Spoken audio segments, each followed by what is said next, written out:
আসসালামু আলাইকুম রহমতুল্লাহি ওবরাকাতু। আজকে আলোচনা করব যাদের ফসল নিরাপদে থাকে না, পোকামাকড়ে নষ্ট করে ফেলে অথবা মানুষের নষ্ট করে ফেলার আশঙ্কা রয়েছে, তাদের জন্য একটা আমল। জাস্ট এই আমলটা কোনো ব্যক্তি যদি করতে পারে, আল্লাহ পাক তার ফসলকে নিরাপত্তা দান করবেন, পোকামাকড়ে আর নষ্ট করবে না ইনশাআল্লাহ।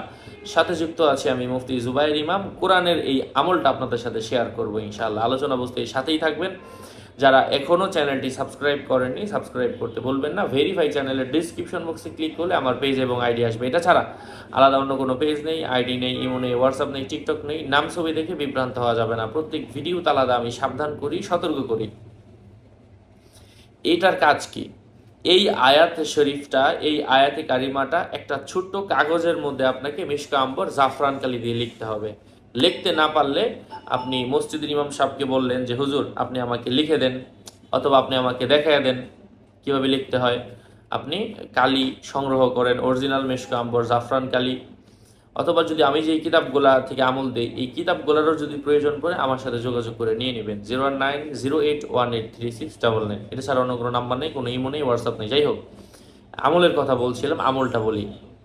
যাই হোক, এখন হচ্ছে ফসলের ক্ষেতের মধ্যে একবার লিখবেন, লিখে স্প্রে করার যে গান আছে ওটার মধ্যে দিয়ে দিবেন।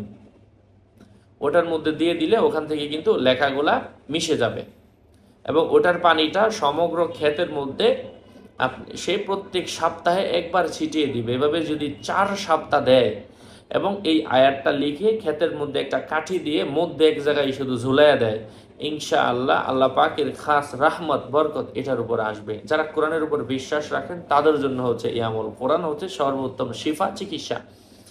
আমি আয়াতটা বলে দিচ্ছি। আউযু বিল্লাহি মিনাশ শাইতানির রাজিম। জান্নাতানি আন ইয়ামিনি ওয়া শিমাল, কুলু মির রিজকি রাব্বিকুম ওয়াশকুরু লাহ বালদাতুন তাইয়্যিবাতুন ওয়া রাব্বুন গফুর।